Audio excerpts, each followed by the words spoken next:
Começamos então mais um programa Clinicando e Raciocinando. Lembrando que esse programa é único e exclusivamente dedicado a médicos, veterinários e estudantes de medicina veterinária. E o nosso objetivo é sempre discutir temas de medicina interna que estimulem cada vez mais e mais o nosso raciocínio clínico. Eu sou o professor Paulo Ferian e junto com a professora Helena e a professora Heloísa faço parte da equipe da Raciocínio Clínico Veterinário Experts. E hoje é dia de mentoria ao vivo, caso clínico, né? A gente bateu um papo aqui sobre o caso, desenvolveu o nosso raciocínio e hoje a gente vai falar sobre o caso de uma colega, a Giane, que mandou o caso, um caso bem complicado, bem longo, né, Giane? Eu vou chamar a Giane então para participar aqui conosco hoje. Giane, dá um alô novamente para ver seu nome de Instagram, por favor. Olá, Giane, tudo bem? Tudo bem, e vocês? Boa noite aí a todos vocês. Boa noite, muito obrigado pela presença, pela participação. Fala de onde, Giane? Eu, eu falo de Santana de Parnaíba, eu que agradeço. Santana de Parnaíba, próximo ali de São Paulo. Eu já fiz excursão com a escola para Exato. Santana de Parnaíba, né, onde tem a estrada de ferro. Não tem. Não tem Não mais? chegou isso aqui ainda.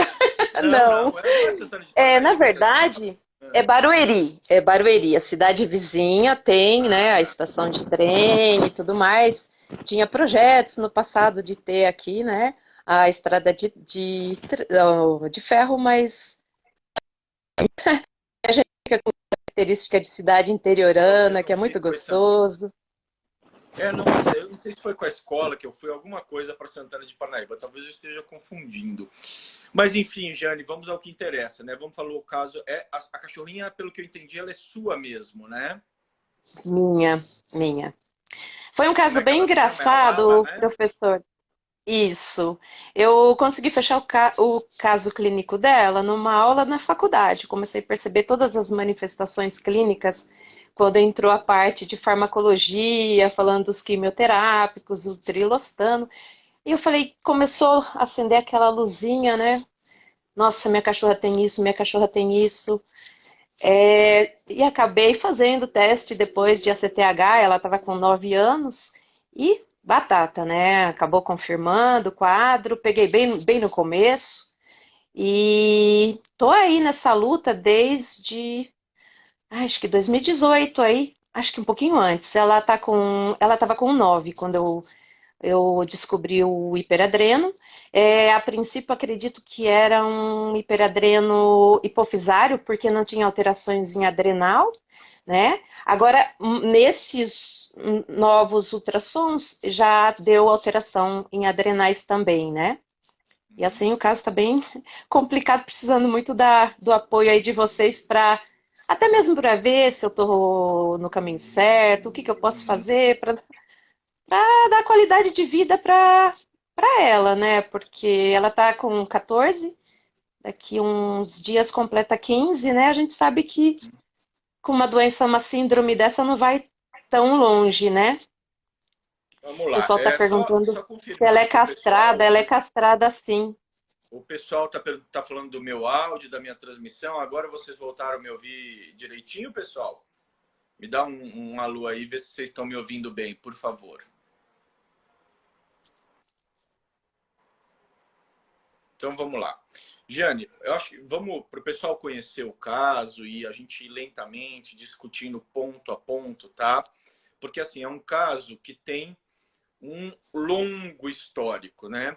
A Lili está Tem. reclamando do som baixo, Lili, mas eu acho que deve ser na sua transmissão, porque o pessoal, o restante está me ouvindo bem, tá? Então, assim, não tem mais gente falando do meu som. Deixa eu ver aqui, deixa eu mexer no som do celular aqui. Melhorou, pessoal, meu som? A maioria está ouvindo bem aqui. Alguns bem, outros mal, mas acho que a transmissão está ok. Então, assim, Giane, como tem um histórico muito longo, muito comprido, acho que nesse contexto é sempre bom a gente pontuar, tá? A evolução toda do quadro, tá? Para procurar Certo. depreender o histórico atual, a relação que ele tem com todo o histórico médico do paciente, tá? Maria Clara Correto. perguntando se está no YouTube. Não, Maria Clara, hoje é só no Instagram mesmo, tá? Eu acho que o som tá baixo para algumas pessoas, mas para a maioria o som tá bem. Não sei se é da transmissão, mas enfim, vamos em frente. Então, Jane, acho que o primeiro ponto, ela tem um diagnóstico para o pessoal conhecer. É uma poodle, atualmente ela está com 14 anos de idade. É isso, né? 14? Isso, vai fazer Isso. 15 mês que vem. E ela tem um diagnóstico de hiperadrenocorticismo aproximadamente aí desde 2017, 2018, tá? Ela Isso. apresentava um quadro polifágico, né? De poliúria, Uhum. polifagia também, pelo que você me passou. A polifagia dela era muito marcante, né? Ela tinha uma avidez muito grande. Exacerbado. Ela tinha alguns outros sintomas também. Foi feito um teste de supressão com baixa dose de dexametasona. E não houve supressão nem 4, nem 8 horas depois no teste de supressão com baixa dose de dexametasona, confirmando o diagnóstico de hiperadrenocorticismo. Contudo, o teste com supressão de baixa dose não indicou, não sugeriu se tratava-se de um HDP, né, hiperadrenocorticismo dependente pituitária, ou se tratava-se de um tumor adrenal, porque não deu supressão nem 4, nem 8 horas depois. Esse padrão de ausência de supressão no tempo todo, né, 4 e 8 horas, ele pode acontecer tanto no HDP como no tumor adrenal. Mas à época não havia alteração nodular tumoral na adrenal, o que levou ao diagnóstico de HDP. Né? Então, ultrassonograficamente, no HDP, a gente espera hiperplasia bilateral das glândulas adrenais, mas essa hiperplasia não é obrigatória. Ela ocorre em boa parte dos casos, mas eventualmente pode não ocorrer. Já no tumor adrenal, a gente espera que tenha alguma alteração morfológica na glândula. Aí já é mais consistente. A ausência de qualquer alteração morfológica realmente diminui muito a hipótese de um tumor adrenal. E por fim, então, foi feito o diagnóstico de hiperadreno e de lá para cá ela vem sendo tratada com trilostano. Correto, Giane? Isso. Correto. Trilostano. Só para a gente saber, qual a dose atual de trilostano que ela vem utilizando? Ah, nesse momento, 30 miligramas dia, CID. Uma vez por dia. Isso. E quanto que ela pesa? Ela tá com aproximadamente 9 quilos. Ela perdeu um pouquinho de peso. Ela estava com 9,5. Deve ter perdido um pouquinho de peso por conta agora da anemia, né? Deu uma bela perda de massa muscular. Tá um pouquinho mais magra. Entendi. E aí, então, a gente percebe que ela está fazendo uma dose aproximada de 3 miligramas por quilo, né? Uma vez ao dia. A gente tem dois protocolos principais de uso do trilostano. Um que é aquele com 1 miligrama BID, 1 miligrama quilo BID, e um que é com uma dose por faixa de peso, né?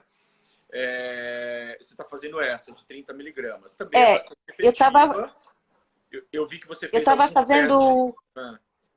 Desculpa, eu tava fazendo 15 miligramas BID, né? E aí eu vi que ela começou a prostrar mais, aí eu voltei no CID 30 miligramas. Não sei Tranquilo. se foi um. Não, sem problemas. Acho que isso não impacta no resultado terapêutico. Enfim, você teve uma boa resposta, fez alguns testes com a CTH, para o pessoal lembrar aí, a gente faz o controle do hiperadreno com um teste com a CTH. Aplica e 1 hora depois mede o cortisol e a gente espera que ele já esteja numa faixa de normalidade, né? É o que é Uhum, esperado para um paciente sendo tratado com trilostano, além da melhora clínica evidente, né? Você isso. relatou aí no histórico que você me mandou que a avidez por alimento melhorou bastante, correto? Na verdade, essa avidez por né, alimento começou diminuiu junto com a anemia. Quando começou a entrar no processo anêmico, ela deixou de comer exacerbadamente, porque é uma coisa que nunca Nunca parou. chegou a melhorar. É, Ah, nunca tá chegou a bom. melhorar. De uns dias para cá, por conta da gastrite medicamentosa, porque por fim ela toma muito remédio, né? E aí ela teve um quadro anêmico e foi detectado no ultrassom semana passada que ela tá com gastrite. Acredito que deu essa amenizada por conta da gastrite, né? Uhum. Tá. O pessoal aí também, para o pessoal situar no meio do caminho aí desse hiperadreno, tá? Ela teve algumas outras intercorrências, alguns quadros de ALT muito elevada, mas que acabou melhorando aí ao longo do tempo, tá? Então, a gente está com um paciente com hiperadrenocorticismo já diagnosticado em tratamento com trilostano e que começou a desenvolver um quadro de anemia, tá?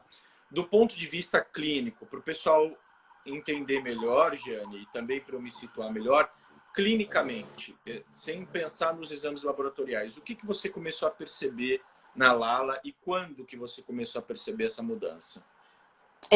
Ano passado, em março, ela teve um quadro de pancreatite bastante exacerbado, teve diarreia sanguinolenta, teve um quadro de mucocele biliar, foi diagnosticado pelo ultrassom, aí eu entrei com tratamento com SAMI, silimarina, Ursacol, consegui reverter a mucocele medicamentosamente, não precisou fazer cirurgia, foi feito um ultrassom controle, foi corrigido essa mucocele, e de lá para cá a gente vem com silimarina, SAMI, Ursacol, protetor gástrico, só que agora há uns 15 dias atrás, ela teve mais um episódio um pouquinho diferente.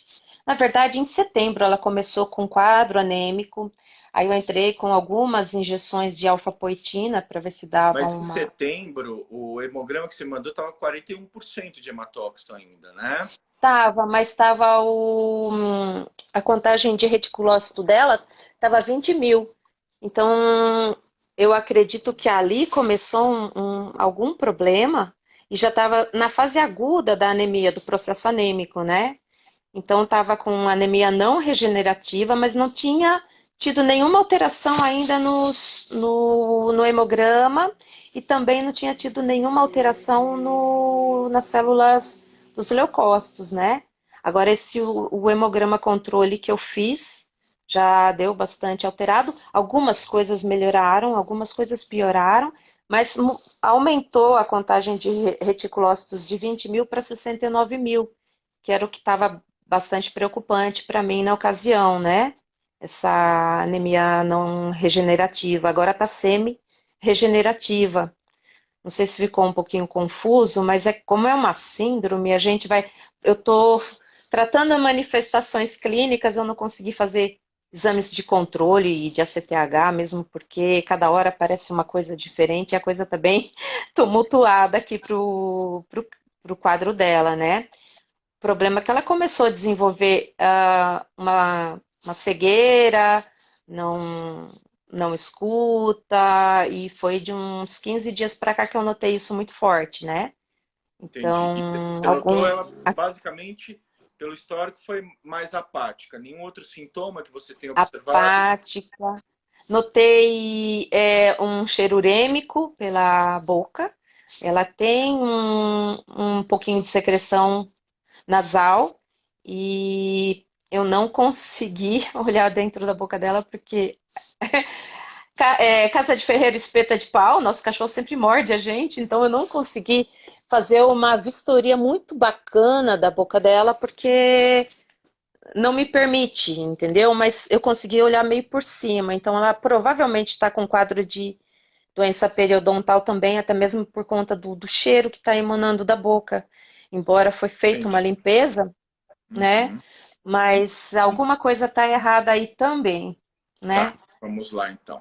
Porque assim, vejam só, vamos procurar estabelecer uma linha de raciocínio para a gente ter uma ancoragem para tentar auxiliar no caso dela. Ponto número um. Então, o paciente, só respondendo algumas perguntas do pessoal, o pessoal perguntou se está fazendo uso de alguma medicação protetora gástrica, só me esclarece isso, omeprazol ela usa, né? O Uso omeprazol e aldosterona, estou tá, com o sucralfato também. tá, o pessoal, E me ah, perguntaram aí de renal, ela não tem nada na parte renal.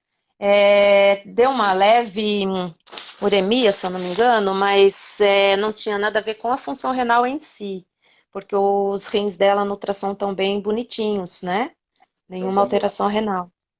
Deixa eu então tentar colocar aqui alguns pontos e minha interpretação dos exames que você me enviou, tá, Giane? Então, vamos lá.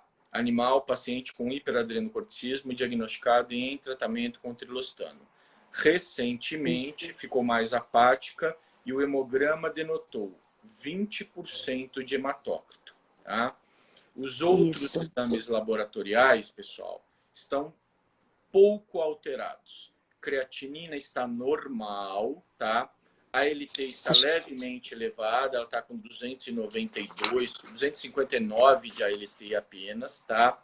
Bilirrubina está dentro da normalidade, tá? A última creatinina está 0,92, ureia 64, hemograma, leucograma normal, 6.100 leucócitos, plaquetas normais.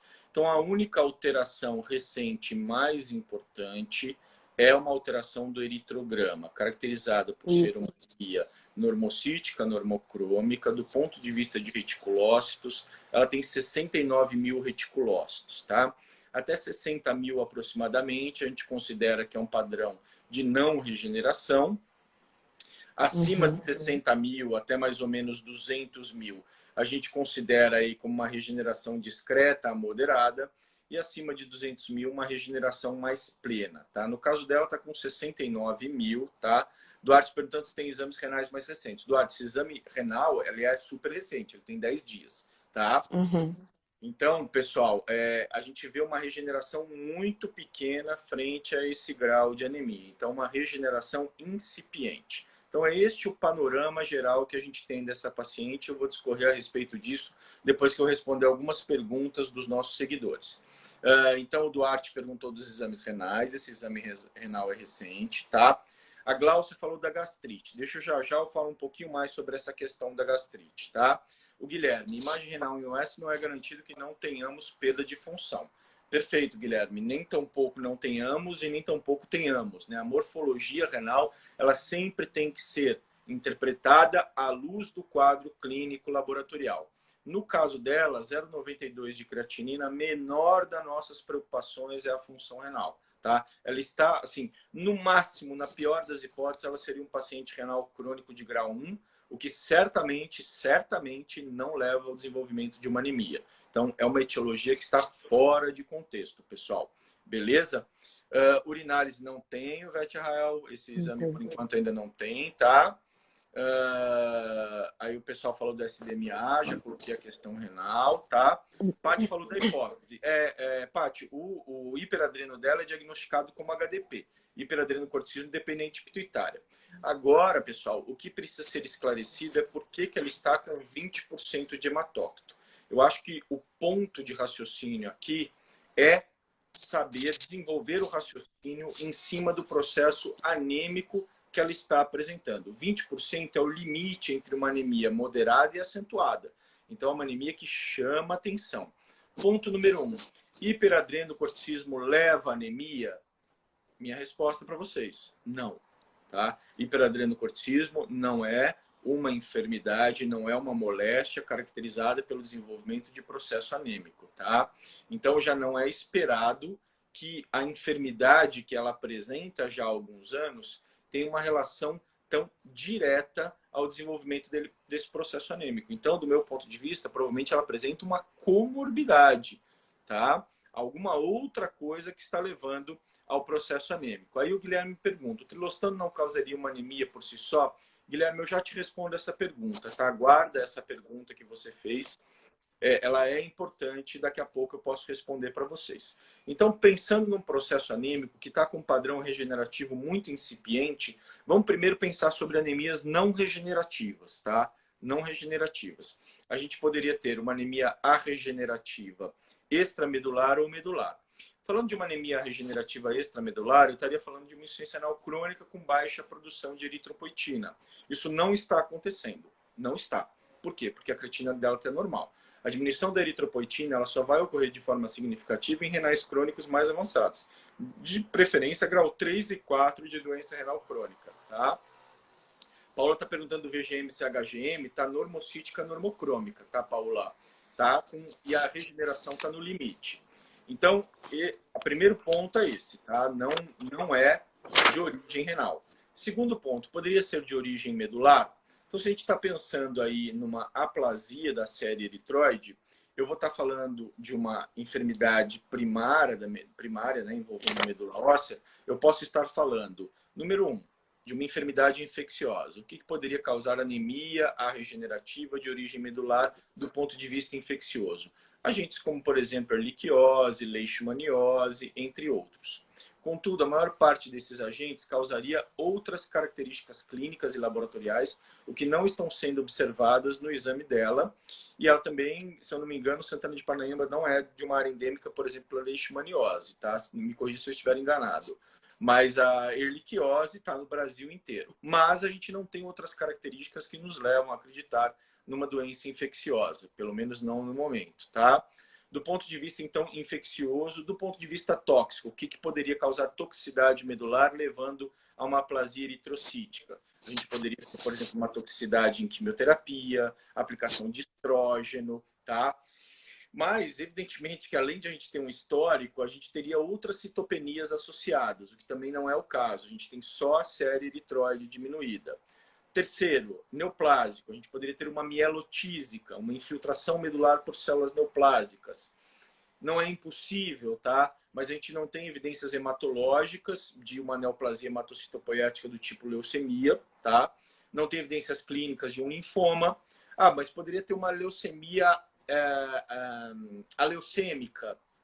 É muito raro e normalmente a gente teria outras citopenias, plaqueta deveria cair, leucócitos também deveriam cair, o que não é o caso, tá? Lembre-se, a gente não tem uma pancitopenia, nem uma bicitopenia, a gente só tem diminuição da série eritroide. Então percebam que todas as causas que eu estou citando não parecem encaixar muito bem no quadro dela, tá? Falando de anemias regenerativas.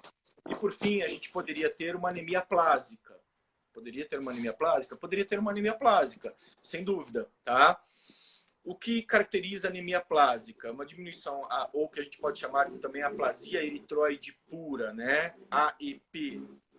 Ela, na maior parte das vezes, é idiopática, tá? Sem causa definida, embora uma porcentagem razoável dos casos responda à imunossupressão. E por que responde à imunossupressão? Porque possivelmente ocorre a produção de autoanticorpos contra precursores eritroides na medula. Então, os autoanticorpos direcionam-se para precursores da série eritroide, causando aí diminuição grave da produção de eritrócitos, né, e parada em algum ponto da produção eritroide. Tá? Então, nesse contexto, talvez a aplasia eritroide pura, tá, seja o diagnóstico mais plausível falando de anemias regenerativas. O que poderia nos auxiliar nesse contexto? Um mielograma. O mielograma mostraria certinho a série eritroide e se ela tem uma parada de produção em algum ponto da maturação eritroide. Então, Jane, o mielograma aí certamente seria bastante esclarecedor do ponto de vista do que está acontecendo com essa linhagem eritroide. Antes de continuar desenvolvendo o raciocínio sobre a anemia, vou responder algumas perguntas do pessoal, tá?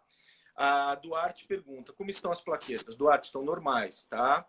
A clínica veterinária Marcela falou de autoimunidade, e aí acabou batendo com o que eu falei no final da aplasia eritroide pura, quando você tem produção de anticorpos contra precursores eritroides, tá? A Thalita falou, mas se fosse algo medular, teria outras penias. Então, Thalita, poderia ter, tá? Nesses contextos que eu falei, infeccioso, tóxico, neoplásico, foi exatamente o que eu falei. Provavelmente teriam outras citopenias. Mas a aplasia eritroide pura, não. O próprio nome diz, ela é eritroide pura, só da série eritrocítica, tá? A Carla falou autoimunidade, falei sobre isso, tá? Aí a Paula falou uma coisa, dando um spoiler aí, eu já vou, Paula, só um minutinho, já vou falar sobre isso, tá? Mas bacana demais o seu raciocínio, tá? A Mara falou um pouquinho sobre precursor da 14-hidroxiprogesterona, mas a gente está falando principalmente, Mara, da questão do hiperadreno, acredito que você esteja se referindo, né? E não propriamente da aplasia. Mas, enfim, ou me esclarece melhor qual foi o raciocínio sobre isso, Mara. Pode ser que eu não tenha entendido muito bem. Aí a Paula falou, ela tem sangue oculto pelo TGI ou algum outro sinal de inflamação crônica, pensando nessa anemia. Muito bem, Paula. Ela teve. Oi? Então, aí entra Ela teve. em outros contextos. Primeiro, aplasia do processo crônico, tá? É uma anemia regenerativa? Ela tende a não ser de alta magnitude, tá? Normalmente ela tem magnitudes moderadas. E, em geral, é evidente algum processo inflamatório, neoplásico e etc., que não foi encontrado no caso dela nesse momento, pelo menos. Anteriormente, ela teve um quadro hepático que pode ter relação. Mas no exame atual, ela não tem um aumento tão importante de ALT, a morfologia hepática está normal, a função hepática está preservada. Mas o segundo ponto que você chamou a atenção, eu acho particularmente importante. Por quê? Porque ela teve uma queda no hematócrito significativo do último exame para cá, que foi de setembro para cá, e ela tem algum nível de regeneração. Ela está lá com seus reticulócitos em torno de 70 mil. Não é que ela não está regenerando nada, ela tem algum nível de regeneração. Então a gente para pensar, será que ela poderia ter uma hemorragia digestiva crônica oculta? Jane, do meu ponto de vista, acho isso possível. Principalmente, por exemplo, se ela tivesse uma úlcera ou uma neoplasia duodenal. Ela poderia ter esse sangramento insidioso, contribuindo para o desenvolvimento da queda do hematócrito ao longo do tempo, tá? Uma neoplasia em algum ponto do intestino delgado, por exemplo, sangrando insidiosamente, com essa regeneração mais incipiente, tá? Então, eu acho que é possível. Então, nesse contexto, eu vejo duas etiologias principais, tá? Aplasia eritroide pura e perda digestiva crônica. Então, nesse contexto, o que poderia auxiliar? Um mielograma e uma endoscopia. Vômitos, recentemente, ela teve? Ela teve um episódio de vômito, acredito eu, que por conta, talvez, de muita medicação, tá? Mas foi um só. Eu tinha entrado com esses geriatric, esses produtos para suplementar a alimentação, né? E eu acho que o estômago dela não recebeu muito bem essa medicação. Foi tirar essa medicação, ela voltou a comer, não teve mais nenhum episódio. Tá. A clínica veterinária, a Marcela, da clínica veterinária, ela inclusive está relatando que ela teve um caso muito semelhante com câncer de estômago, né? É justamente esse o ponto de vista, Marcela. Esses tumores, essas neoplasias, elas podem não ser tão evidentes no exame sonográfico e aparecer mais no exame de endoscopia, tá? Agora, uma pergunta legal, só complementando aqui, da própria Marcela. Ela fala assim, mas se for autoimune, como tratar corticoides que já tem Cushing? Então, muito bacana essa sua pergunta, porque tem um aspecto muito interessante, né? Você tem um animal com síndrome de Cushing. Síndrome de Cushing e doenças autoimunes e hipersensibilidades são eventos absolutamente antagônicos, tá? A gente nem pensa nesses diagnósticos quando a gente tem um animal Cushingoide. Então, por exemplo, o animal Cushingoide vai ter anemia hemolítica imunomediada? Não vai ter. Ele vai ter atopia? Não, ele não vai ter, porque ele está inundado de corticoide. Mas a partir do momento que você tratou o Cushing, diminuiu a quantidade de corticoide, é possível. É possível, tá? Eu não estou dizendo que a aplasia eritroide pura é o diagnóstico, mas que eu não vejo como descartado. Por isso que eu acho que o mielograma seria interessante. Mas eu não esgotei ainda as minhas hipóteses, tá? Eu falei aplasia eritroide e falei em sangramento. Mas eu gostaria de falar de um terceiro elemento aí que me chamou a atenção, mas vou responder mais um pouco de pergunta. A Marcela Posso dizendo que o caso complementar? dela... Pode falar, Giane. Ih, deu uma trava... Aí, voltou. Pode falar. No ultrassom dela, agora deu que ela tá com gastrite e deu um cisto no baço. Sim, Que eu vi. É.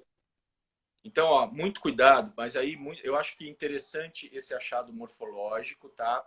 Mas uma coisa que eu vivo conversando com vocês em live, que a gente tem que ter muita parcimônia ao interpretar achados morfológicos, tá? Deu gastrite no ultrassom, você não fechou o diagnóstico de gastrite, tá? Sim, sim. Espessamento gástrico, às vezes você vai ver no laudo, é um espessamento de 2, 3 milímetros, é uma coisa mínima. E às vezes não necessariamente seja um processo inflamatório, tá? Então, quando o ultrassonografista fala em gastrite, ele sugere como possibilidade, mas não dá para a gente ter certeza disso aí, tá? E aí, Marcela foi o que sugeriu agora, Giane. Um ponto que eu acho importante é a questão da eritropoetina. Você fez ou está fazendo... Eu vi que você me mandou no histórico eritropoetina a cada 48 horas. Você ainda está fazendo? Quando que isso Não, começou? Por quanto tempo foi feito? não, parei já com a eritropoetina e eu notei que quando eu fiz as aplicações, deu uma aumentada no. Me deu um branco agora. Na contagem de reticulócitos, tá? Deu uma aumentada, porque estava 20 mil e subiu para 69 mil. Mas aí, como é um caso bem complexo,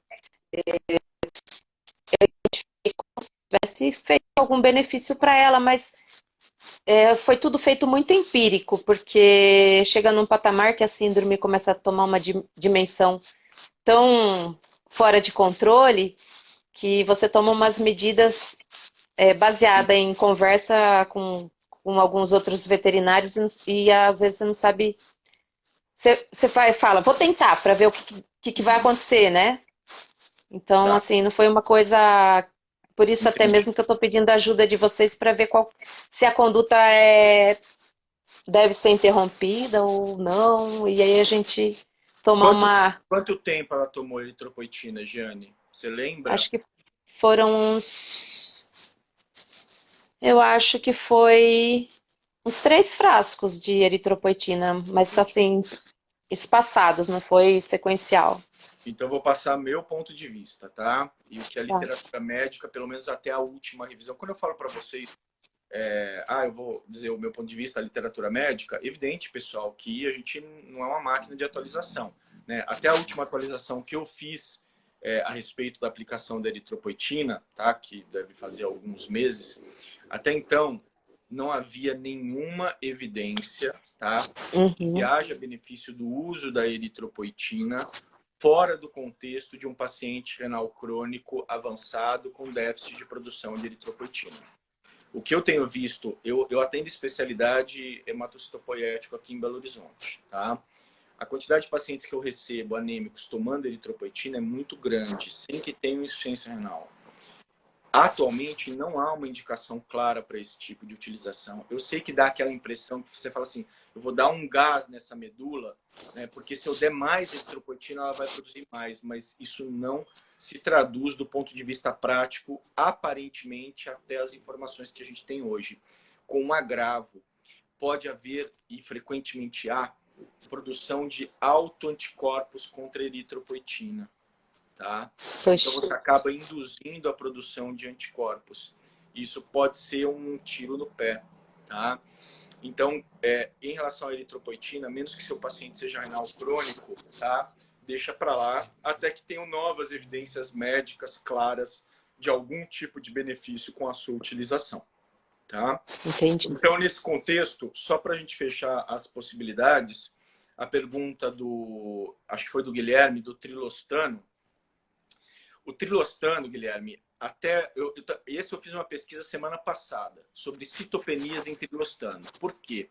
Porque eu estou com uma paciente que toma trilostano por causa de um tumor adrenal ressecado, mas que continuou aparentemente ativo em algum canto.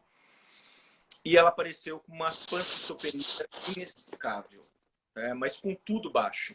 E eu não encontrei nada na literatura a respeito de citopenias com trilostano, tá? Não vi nenhuma descrição. Então, eu não consigo te dizer que o trilostano possa, de alguma maneira, causar anemia, tá? Teoricamente, qualquer fármaco pode causar uma discrasia sanguínea, mas é tudo elucubração. Ela tomava trilostano já há 4 anos, então eu acho pouco provável uma relação direta. Então, assim, Jane, fechando aqui o nosso raciocínio, eu vejo como hipótese inicialmente. Aplasia eritroide pura, eu acho que o mielograma pode auxiliar, tá? Segundo, uma perda digestiva crônica, e aí acho que só com o exame de endoscopia mesmo para te direcionar. Terceiro, Uhum. uma anemia de um processo crônico. Perceba que é uma paciente, né, Giane, muito geriatra. E quando a gente tem um paciente Sim. geriatra, às vezes a gente não tem só um elemento contributivo, a gente tem múltiplos elementos de contribuição. Então, às vezes, é uma boca, uma cavidade nasal, que nem você vem falando, um fígado que já está lesionado há algum tempo, que eu vi nos exames, ela chegou a ter 2.000, 3.000 de ALT, se eu não me engano. Quase 3.000. Quase 3.000. Então é um contexto, às vezes, global, de muitas coisas contribuindo para essa falta de funcionamento medular. Então, é o que eu costumo brincar, né? O paciente com poliesculhambose múltipla, que até é Total! difícil. Às vezes são tantas morbidades, eu já cheguei a contar num paciente meu, um poodle também, que eu até guardei, cheguei a contar 9 morbidades. Aí você fala assim, quanto que cada uma delas está contribuindo para o quadro? Ou quanto que cada uma delas está contribuindo para diminuir a qualidade de vida? Às vezes é difícil dar essa resposta. Tá? Leva a um certo grau de subjetividade. Então eu vejo essas 3 hipóteses mais importantes. Se fosse para recorrer a mais exames, seria o que eu te sugeriria. Tá?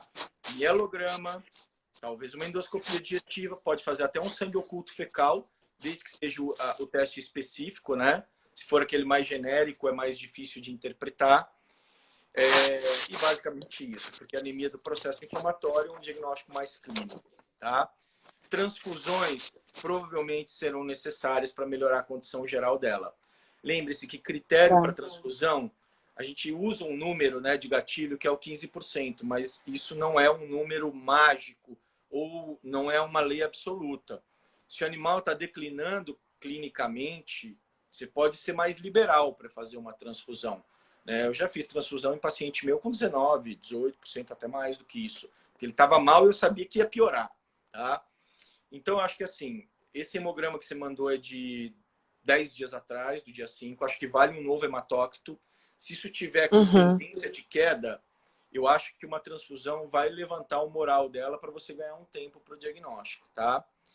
Tá. Respondendo algumas perguntas, o Guilherme fala que teve problema com o paciente com citopenia, usando trilostano. Obrigado pela contribuição, Guilherme. Quando mais e mais profissionais começam a dar o seu relato, a gente começa a ter elementos para uma pesquisa mais aprofundada. Tá? Ainda é muito incipiente, mas pode ser que daqui a pouco apareça informação que determinado fármaco, no caso do trilostano, possa causar citopenia. Não sei. A resposta hoje é não sei. Aquiles, o nódulo embaixo também poderia prejudicar? Não, Aquiles ele é pequeno e é uma formação cística, tá? Então eu acho improvável que ele esteja contribuindo com essa anemia. Amara, dosar ferro, ferritina, transferrina para avaliar anemia regenerativa, se ferro priva ou doença crônica. Sim, Mara, isso pode contribuir, tá? Pode ajudar a gente a determinar a origem, a natureza do processo, tá? Então, Gênio, o que a Mara está falando é que as dosagens de ferro, ferritina, transferrina, né, principalmente nesse caso de perda e etc., ela pode contribuir aí na interpretação diagnóstica e é bem menos invasiva do que outras coisas que a gente falou, tá? Tá. Inclusive, tem uma aula bem bacana sobre isso da professora Helena, né? Você é nossa aluna do curso, você tem acesso a essa aula. Inclusive, até um dos módulos do Descomplicando, nos primeiros módulos de anemia, ela fala justamente sobre esses exames, tá? É interessante você ir lá e dar uma conferida, porque provavelmente vai ajudar bastante na interpretação. Diga. Eu até assisti essa aula e até notei que tem macroplaquetas no exame dela que é compatível com uma possibilidade de anemia ferropriva, né? A questão de macroplaquetas, será que eu tô falando certo aqui? Peraí. Macroplaquetas é característico de uma possível falta de ferro? Se tiver perdendo ferro por sangramento crônico, ela consome plaqueta. E consumindo plaqueta, a medula responde. Aí tem macroplaqueta. Deixa eu ver aqui o exame dela aqui. Macroplaqueta. Enfim, nesse contexto, sim. Tá? Nesse contexto, sim, eu acredito que sim. Então, a gente pelo menos deu um norte aqui nas possibilidades, né? A gente estabeleceu aqui pelo menos 4 hipóteses, né? Perda sanguínea crônica, aplasia eritroide pura, doença crônica e, quem sabe, até uma discrasia medicamentosa. Mas eu acho pouco provável. Mas eu acho que você tem um norte aí para poder trabalhar e para poder correr atrás. Mas eu acho que tu vai precisar de transfusão na sua cachorrinha para segurar ela por tempo mais prolongado. Pelo que eu estou vendo do declínio de hematócrito, não que você precisa agora, tá? Principalmente a anemia crônica, a compensação orgânica é muito grande, né? Então, enfim, aí vai muito também da avaliação clínica global da paciente, tá? mas eu acho que você vai precisar. Eu faria um novo hematócito amanhã ou depois de amanhã, por exemplo, para Uhum. ver como é que está nesses últimos 10 dias. Novo reticulócito, né, para a gente ver. O mais importante quando você avalia uma série eritrocítica, pessoal, às vezes um hemograma é um corte muito transversal, é daquele dia, naquele momento que você fez a coleta. Pouco tempo depois, aquilo pode estar muito diferente, tá? Muito diferente mesmo. Para melhor, às vezes para melhor. Às vezes, eu recebi uma paciente para consulta, né, que um colega enviou com um exame de ele tinha feito o exame tipo 15, 20 dias atrás, o hematócrito estava 20 também e baixando. E aí, um dia da consulta, ele fez um novo hemograma para me enviar, já estava em 32. E aí, agora já está em 43. O que eu fiz? Nada, ela resolveu, a paciente resolveu. Tá? A gente nem sabe exatamente o que foi. Mas isso acontece também, tá, Giane? Então, eu acho que, como faz 10 dias, algo mais recente é importante.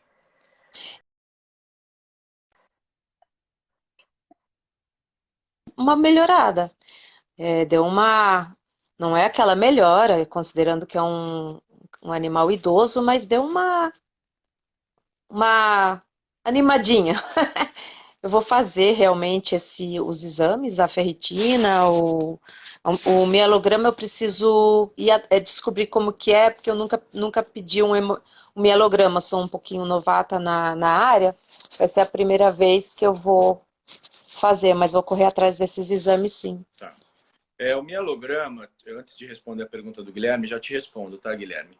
Eu acho que o principal segredo, assim, é a questão da coleta para você ter o cuidado de enviar as espículas, tá? Conversa com o profissional do laboratório que você vai mandar, pega as orientações certinho com ele, tá? Porque não adianta você coletar, puxar, enfiar no osso e puxar, não é tão difícil, tá?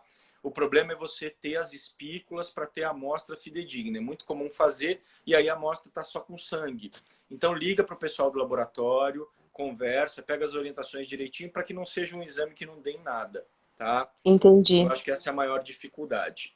Respondendo a pergunta aqui do Guilherme, que mudou o tratamento do paciente dele de trilostano para mitotano, que o resultado foi bom e que o mitotano é mais barato. Primeiro ponto, Guilherme, eu acho engraçado isso do mitotano mais barato, né? Porque quando eu me formei, gente, o mitotano nem existia trilostano. E o mitotano era tão caro, mas tão caro, que era virtualmente impossível instituir o tratamento. Para vocês terem ideia, antes do advento do trilostano, lá para os anos 2006, 2007, teve, 15 anos atrás praticamente, teve um cliente meu que comprou um frasco de mitotano na época por R$ 1.000.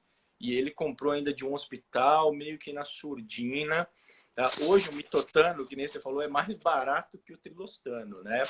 Ele é efetivo, Guilherme, ele é muito efetivo, tá? Só que nem se falou, como ele causa necrose do córtex da adrenal, a gente tem que ser mais cuidadoso no acompanhamento, mas efetividade ele tem muita, tá? Mas efeitos colaterais tendem a ser mais agressivos. Como o trilostano ele é reversível, a gente tem mais tranquilidade. E o que eu percebo, a dose do trilostano para ser efetiva tem que ser um pouquinho... Esse 1 mg BID, raramente ele resolve. A gente tem que ir a dose um pouquinho mais além, tá? Mas eu acho válida a sua tentativa para o mitotano, uma vez que o trilostano não vinha dando bons resultados, tá? Porque ele sim é efetivo para tratar o paciente, tá? Ah, Mabel, muito obrigado, viu? O Guilherme, o cetoconazol, Guilherme, ele é assim, é o que eu brinco com o pessoal, que é a nossa alternativa tupiniquim, tá? Eu tive pacientes, eu tratava muito no passado com o cetoconazol, porque, como eu falei, o mitotano era proibitivo de preço, não existia o trilostano.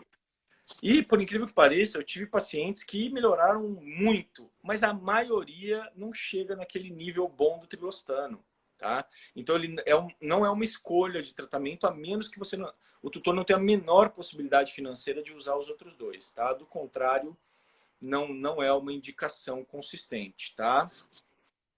Obrigado, Vitor. Obrigado. Bom, então, Jane, eu acho que é isso. O raciocínio nosso foi sobre a questão da anemia, que está no limite ali da regeneração. Não ficou muito claro se ela realmente é uma anemia com uma tendência regenerativa ou ela é pouco regenerativa por uma perda de sangue crônica. Então, eu acho que demos um norte bom. Está satisfeita?